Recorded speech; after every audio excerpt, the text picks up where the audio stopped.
మన ప్రభు అయిన యేసుక్రీస్తు నామములో మీ అందరికీ శుభములు తెలియజేయచ్చు ఉన్నాను. ప్రియ దైవజనమా, షారోన్ మన్నాలో భాగముగా ఈ దినం మరొక వాక్య భాగమును ధ్యానించుకుందాము. లేవియ కాండము 11వ అధ్యాయము 44వ వచనము. నేను మీ దేవుడనైన యెహోవాను, నేను పరిశుద్ధుడను గనుక మీరు పరిశుద్ధులయుండునట్లు మిమ్మును మీరు పరిశుద్ధపరచుకొనవలెను. ప్రియ దైవజనమా, దేవుడు ఎందుకు మనలను పరిశుద్ధులుగా ఉండునట్లు పరిశుద్ధపరచుకొనమని ఈ వాక్యము ద్వారా తెలియజేస్తూ ఉన్నాడు అంటే, దేవుడు పరిశుద్ధులగుటకే మనలను పిలుచుకున్నాడు. అపవిత్రులుగా ఉండుటకు పిలవలేదు అని తెస్సలోనిక మొదటి పత్రిక 4వ అధ్యాయం 7వ వచనములో చూస్తాము. అంత మాత్రమే కాదు, మనము పరిశుద్ధులుగా దేవుని ఎదుట నిలిచి ఉండడం దేవుని చిత్తము అని కూడా 5వ వచనములో మనం చూస్తాము. పరిశుద్ధులుగా ఉండడానికే జగత్పునాది వేబడక మునిపే దేవుడు మనలను ఏర్పరచుకున్నాడు.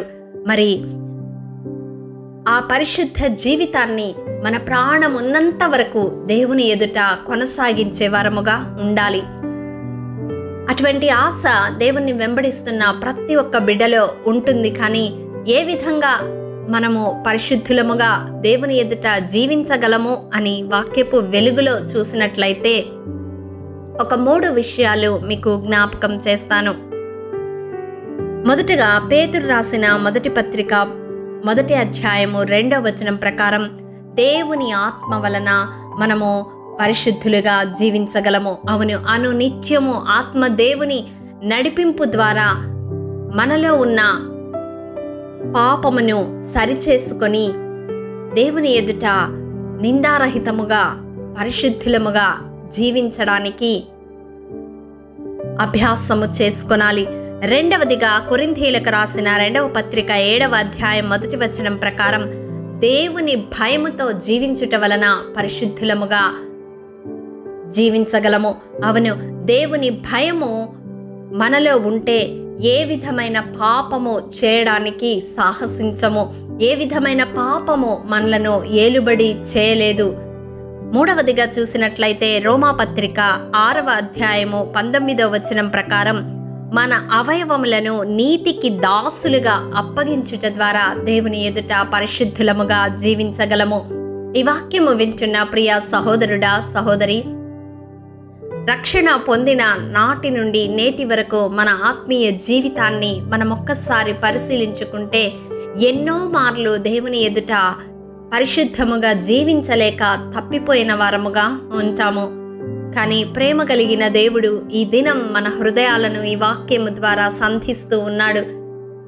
మన దేహమును సజీవ యాగముగా దేవునికి సమర్పించుకొని మన అవయవములను నీతికి దాసులుగా అప్పగించుకొని దేవుని భయము కలిగి జీవిస్తూ దేవుని ఆత్మ సహాయము ద్వారా అనునిత్యము పరిశుద్ధముగా జీవించుటకు మనము అభ్యాసము చేసుకున్నట్లయితే దేవుడు మనలను బట్టి సంతోషిస్తాడు. మరి అట్టి రీతిగా పరిశుద్ధముగా జీవించడం వలన ఏమి ఫలితం ఉంది అని మనం చూసినట్లయితే కొరింథీయులకు రాసిన మొదటి పత్రిక 6వ అధ్యాయము 2వ వచనం ప్రకారం లోకమునకు దేవదూతలకు తీర్పు తీర్చే వారముగా ఉంటాము. దానియేలు గ్రంథం 7వ అధ్యాయం 18వ వచనం ప్రకారం యుగ యుగములు రాజ్యము ఏలే వారముగా ఉంటాము. ప్రియ దైవజనమా, తుచ్చమైన ఈ లోక మాలిన్యముతో మన దేహాలను నింపుకొనక, లోకాశల కొరకు వెంపర్లాడక, శాశ్వతముగా యుగ యుగములు రాజ్యము ఏలే ఆ గొప్ప అనుభవాన్ని మనము స్వతంత్రించుకోవాలి అంటే పరిశుద్ధులముగా దేవుని ఎదుట జీవించడానికి అభ్యాసము చేసుకుందాము. అట్టి కృప దేవాది దేవుడు నిరంతరము మనకు అనుగ్రహించునుగాక. ఆమేన్. మహోన్నతుడా, మహాఘనుడా, నీ పరిశుద్ధ పాదములకు వందనములు. దేవా, విత్తబడిన వాక్యమును ప్రతి హృదయములో నూరంతలుగా ఫలింపచేయండి. తండ్రి, నిత్యము వేవేల దూతల చేత పరిశుద్ధుడు పరిశుద్ధుడని ప్రతిగానముల చేత కొనియాడబడుచున్న దేవుడవు ప్రభువా, నీ మహిమ ఎదుట మేమును పరిశుద్ధులముగా నిలబడుటకు ప్రభువా నీ ఆత్మ సహాయమును మాకు దయచేయండి. మా ఆత్మీయ జీవితంలో తొట్టిల్లకుండా నిర్దోషులముగా, నిష్కళంకులముగా, నిందారహితులముగా జీవించుటకు మా ప్రాణాత్మ దేహాలను ఆయత్తపరచమని యేసతి పరిశుద్ధ నామం పేరిట అడిగి పొందుకొని ఉన్నాము తండ్రి. ఆమేన్. ప్రియ దైవజనమా, అనుదినము షారోన్ మన్నా ద్వారా అడగబడుచున్న నెంబర్ ఇన్ బైబిల్ క్విజ్ ప్రశ్నలకు సమాధానములు ప్రతి నెల మొదటి వారము కామెంట్ బాక్స్లో పోస్ట్ చేయబడతాయి. కాబట్టి గమనించి మీకు తెలియని ప్రశ్నలకు సమాధానములు తెలుసుకొనగలరని ప్రభు పేరట మనవి చేయుచూ ఉన్నాము.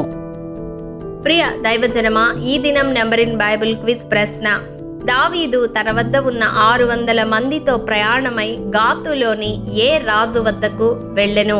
మీ సమాధానం మాకు తెలియజేస్తారు కదూ. ప్రభు కృప మనందరికీ తోడైండును గాక. ఆమేన్.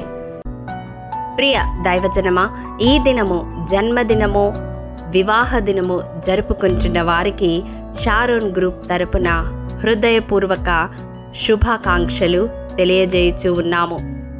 దేవుడు శ్రేయస్కరమైన ఆశీర్వాదములతో ఈ సంవత్సరాది నుండి సంవత్సరాంతము వరకు మిమ్ములను నింపాలని ప్రార్థిస్తూ ఉన్నాము. ఆమేన్.